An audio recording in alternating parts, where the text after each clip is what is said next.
Peace, everybody. Now, I haven't really made an astrology video in a while, so I figured that it'd be a good time to actually break down a video talking about just, today's energy in general. Just give my perspective on what the energies of today are. So, starting off, we have the sun in Leo. Now, the sun in Leo, the sun is home. The sun is comfortable. It's basically, it got off of work, it's came back from a long day and everything, and now it's finally in its comfortable quarters. So that means the sun gets to, what's the sun? The sun is vitality, creativity, how other people see you, how you view the world, and certain actions that you take upon your life and everything. So in this case, it's in Leo, so it's comfortable, and Leo is a fixed fire sign and everything. So this is like, right now we're going to be taking action onto being the center of attention in some way, shape, or form. You know what I mean? So, but based upon the energies we're dealing with right now, the kind of attention that we're probably going to be receiving, or that we're going to be, the kind of attention that we want to be able to seek is going to be motivated by the moon in Pisces. The moon is in Pisces right now. Now, Pisces is mutable water, and the moon is your emotional reactionary responses to things. So the moon in Pisces is going to make us feel motivated to want to be seen and be in the center of attention as far as our creative expressions, which that's Leo energy too, but more so of like connecting with other people, being seen as someone to be a medium to where other people can actually relate their own creativity to you and everything like that. And then in turn, you're motivated by other people's creativity for you to motivate yourself to be a shining light for a vector of creativity based upon the moon being in Pisces. Because these two signs, Leo and Pisces, really deal with like creative energies like music, poetry, arts, television, cartoons, comic books, any sort of creative outlet you can think of. Now, like I said, like the moon is the ultimate motivating force of the sun and the moon relationship. So Pisces is going to be motivating Leo. The Pisces energy is going to be motivating Leo and everything, and then Leo is going to take the Piscean energy and try to relate it in a way to where, in a flashy way. In other words, we have to kind of like exude. That's not the word. We have to exalt.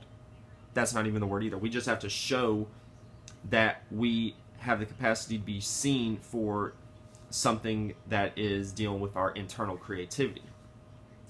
Now, moving forward, we have Mercury now entering into Leo.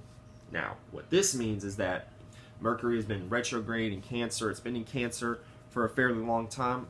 So now all those energies of communicating and thinking and analyzing and doing research on things that we care about, emotional matters, dealing with the family, dealing with domestic issues, dealing with, your bloodline and everything, all those thoughts that you had about all that, now it's going to be in the Leo spectrum now. So now you're probably going to want to, express the things that you've researched as far as the things dealing with the things that you're comfortable with. Now you might feel comfortable communicating these things in a very flashy way now, meaning that you don't care what anybody thinks, aka Mercury dealing with things. You don't really care what anybody thinks about the things that you care about now. You're taking that energy of Cancer and now putting it, since we're in the beginning stages of Mercury and Leo, you're still going to be communicating those things that you care about in a way to where, you could be seen for these things and everything. Or be put on the soapbox. Another way to look at this is like, you're talking about the things that you care about, but it's being put on a soapbox, so it may appear dramatic or have a lot of drama in it and everything like that. It can play out in a lot of different ways with the Mercury now getting into Leo. Venus. Now, Venus is on the last leg of Gemini. It's on the cusp now. So it's in 28 degrees Gemini, so it's actually sharing energies with Cancer too. So with Venus, and then Venus is also conjunct in the North Node too, and the North Node is dealing with your spiritual path. It's dealing with the things that you have to go through in life in order to break your kind of like comfortable habits that you've dealt with your whole life. You have to learn how to break out of that box and everything. That's your North Node energy. And both of these are on the cusp of Gemini and Cancer. They're conjuncting each other. So now, this means that we have to learn how to be more relatable. We have to learn how to be more appreciative. We have to learn how to be more valuing of the things that we need to do in order for us to expand our spirituality and everything. And in this case, we have to do it in a way to where we're able to adapt and be able to care about these things at the same time. We have to learn how to adapt what we care about as far as the things that we appreciate about our spiritual path and everything. So right now, this is kind of like a very, at the same time, we have to learn how to not be indecisive about our spiritual path, because air, it's immutable air, which is Gemini, so it could be all over the place. And then it's in Cancer, so it could even care too much about the fact that it can't even find a correct spiritual path for it to go on. So we have to learn how to value and put more balance into our spiritual path right now. Okay, now Mars. Now Mars is in Aries. Now Mars is in home in Aries. So just like the sun being in Leo, we have another planet that's, really comfortable right now. You know what I mean? Mars is the planet of passions. Mars is the planet of war, aggression, fighting for a cause and everything. And then Aries is dealing with, your individuality, your expressions in a new way, as far as like creating a new way to how to express yourself too at the same time.